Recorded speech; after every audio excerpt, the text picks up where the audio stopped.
Seguimos, ya está con nosotros Margarita Stolbizer. Gracias por venir, Margarita. Gracias por la invitación, Maxi. Buenas noches. Bueno, ¿vos crees que va a haber un voto castigo al gobierno en esta elección? Porque, a ver, saliendo un poco de las interpretaciones, ¿no? De que todo está bien o que todo está mal. Es cierto que la situación económica ha sido muy dura en el último año y medio. También es cierto que hay una recuperación de la economía. Los datos del INDEC lo están mostrando. La pregunta es si eso está llegando a la gente y si la gente va a priorizar el bolsillo o las denuncias de corrupción, la herencia, Cristina y demás, ¿no? No, yo creo que hoy hay un impacto de la situación de la economía real, que es la economía del bolsillo. Más allá de lo que puedan marcar algunos de los indicadores de la macroeconomía, la gente lo mide por el bolsillo y el bolsillo es la factura de la luz. Y esto tiene que ver con el consumo domiciliario y también tiene que ver con el consumo de la pyme. Yo he recorrido muchos comercios, sobre todo, que me esperan en la puerta con la factura de luz para mostrarme que le llegó 3 veces más que en el periodo anterior.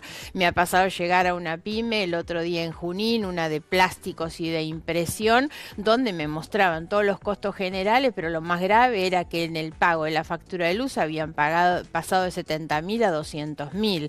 Y lo que me decía el dueño de la pyme es el enorme esfuerzo que hacen para no suspender trabajadores, porque la pyme sostiene más del 70% del empleo genuino sobre todo, y la verdad que se están asfixiando. Y lo que hay que entender un poco es esa situación. Cuando nosotros planteamos el tema del precio de los alimentos, no es para cambiarle el rótulo y que algo que en vez de costar 80 pase a costar 60. La verdad es que eso implica dejarle un poco más de plata en el bolsillo al jubilado, que calculamos entre 400 y 600 pesos, a la familia de un trabajador, que son entre 1.000 y 1.200, porque eso permite entonces que salgan a comprar lo que otros producen o lo que otros ofrecen, y eso pone en marcha el mecanismo del empleo. Pues yo creo que hoy lo que está cruzando nuestra situación económica tiene que ver con el trabajo, sobre todo. Empezamos a ver el terror de mucha gente, que yo no recordaba estos relatos desde la década del 90, cuando la gente te contaba el terror de perder el trabajo y no saber cuándo consigue otro, ¿no? Ahora, ¿y por qué crees que si la gente efectivamente percibe que la situación económica es muy mala y quiere ejercer un voto castigo al gobierno, y por qué no lo va a hacer con Cristina en lugar de Massa, ¿no? Porque si la verdad es que quieren castigar al gobierno, el otro día me decía alguien que está convencido de que va a haber un voto castigo, van a decir, incluso algunos van a votar a Cristina a propósito para mostrarle al gobierno que la cosa está mal, con bronca en el conurbano, ¿no? Sí, yo no sé si es así, tampoco sé Pero si para es el gobierno castigo, es una herida, ¿no? si llega a perder con Cristina. Primero me parece que hay un voto de desilusión, que es de mucha gente que votó a este gobierno pensando en los cambios que el gobierno iba a hacer y que terminó no haciendo. Después hay que entender que Macri tuvo una cantidad de votos, que esos son los que me dan la impresión que no van a Cristina y que nosotros tenemos más posibilidad de conseguir esos votos, que son los votos casi que Macri consiguió de prestado, que en realidad terminaron acompañando a Macri en ese momento por el espanto que les producía la posibilidad de continuidad del kirchnerismo. Entonces acompañaron ahí no demasiado convencidos. Entonces están los que votaron convencidos, ilusionados y hoy se sienten defraudados, y aquellos que fueron a votar ahí simplemente como una opción más negativa que otra cosa. Yo creo que además hoy nosotros estamos plantados con alguna ventaja, primero porque somos los únicos que hablamos de las cosas de la economía real. El gobierno encontró estos fantasmas para agitar durante 2 semanas, se comió 2 semanas de campaña electoral hablando de debido, para no hablar de los despidos que teníamos todos los días. Se la pasan hablando de Gil Carbó para no hablar de lo que pasa con la factura de la luz. Ahora, la gente va receptando esa situación.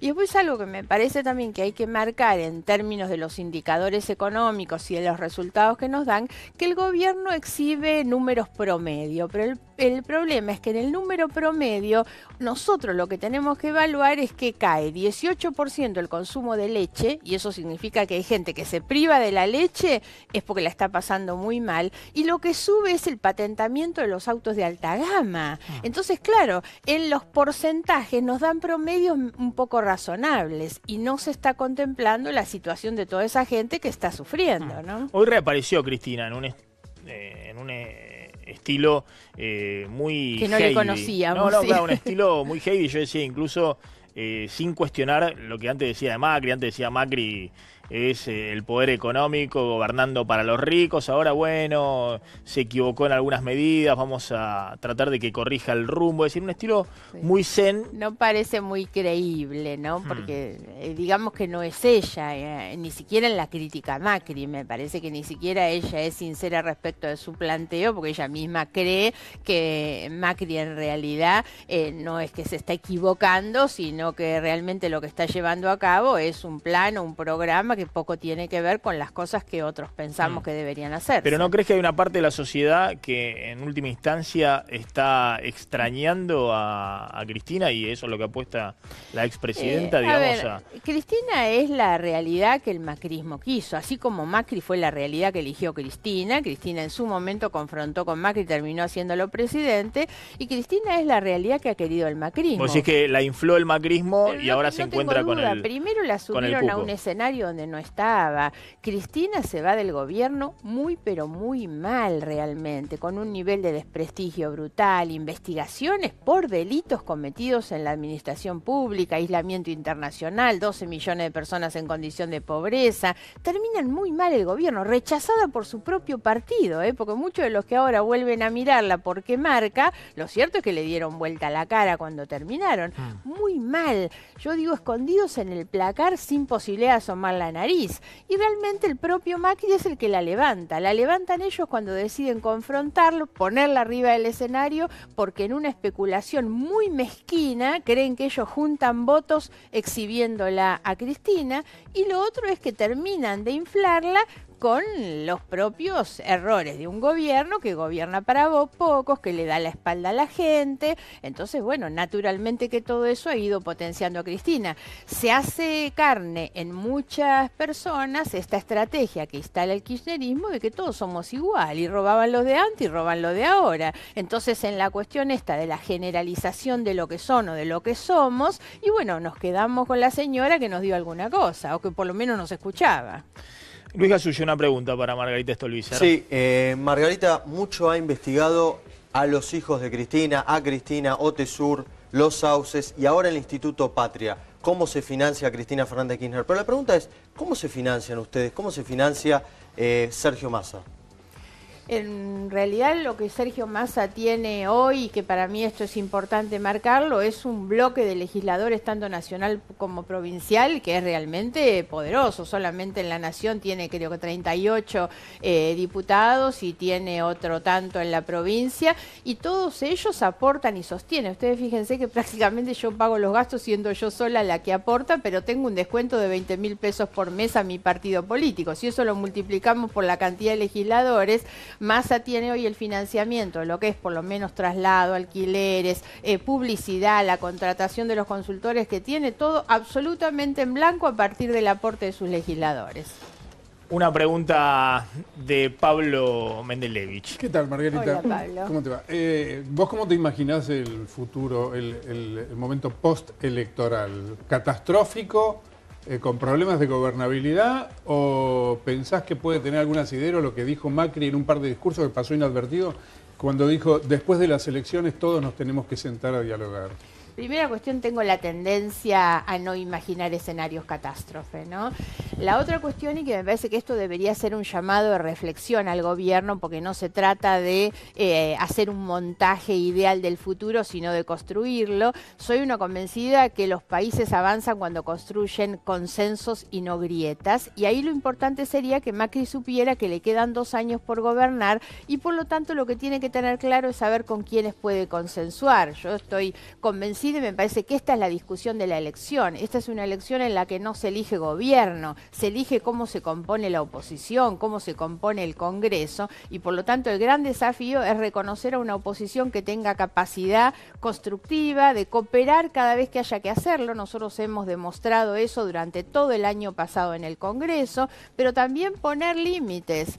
Hoy yo creo que lo importante, y creo que esto solamente podemos hacerlo nosotros como fuerza un país, y fundamentalmente Massa, que es poner límites a los dos. Hay que ponerle límites a Cristina y hay que ponerle límites a Massa, a Macri. Y eso podemos hacerlo nosotros. Yo siento que la oposición mejor no es la que grita, declama o apuesta al fracaso, sino la que hace propuestas, la que construye una alternativa de reemplazo. La competencia electoral no debería ser la descalificación, debería ser la contraposición de propuestas a través de las que uno pudiera demostrar que puede hacer las cosas mejor que el otro. En el día a día también le tenés que poner un poquito de límites a Massa, lo tenés un poquito zumbando a Massa para poner un poquito de límite. Está bastante ordenado. Lograste disciplinarlo un poco, digamos, Margarita. Otra pregunta de Mariana Verón. Margarita, ¿qué tal? Buenas noches. Hola, Mariana. No sé si tuvo oportunidad de ver la declaración jurada del presidente. En principio quería ver qué opinaba. Me disculpo porque no vi la del presidente. La que me tiene espantada es la del ministro de Economía, pero no por lo que declara. A mí les digo, pero con toda sinceridad, creo que no podría estar un minuto un ministro de Economía que nos cuenta que tiene todas sus inversiones en el exterior. Macri recibió a la presidenta de Alemania en la Argentina, que fue clarísima y dijo: Alemania tiene mucho interés en la Argentina, pero lo que queremos primero es que inviertan los argentinos, que los argentinos demuestren que creen en la Argentina. El ministro de Economía tiene todo su patrimonio en el exterior, un patrimonio enorme por otra parte. A mí estas cosas la verdad es que me espantan y me parece, sinceramente lo digo, que es muy difícil que podamos generar credibilidad, confianza, previsibilidad en un país donde los ministros no creen en el país.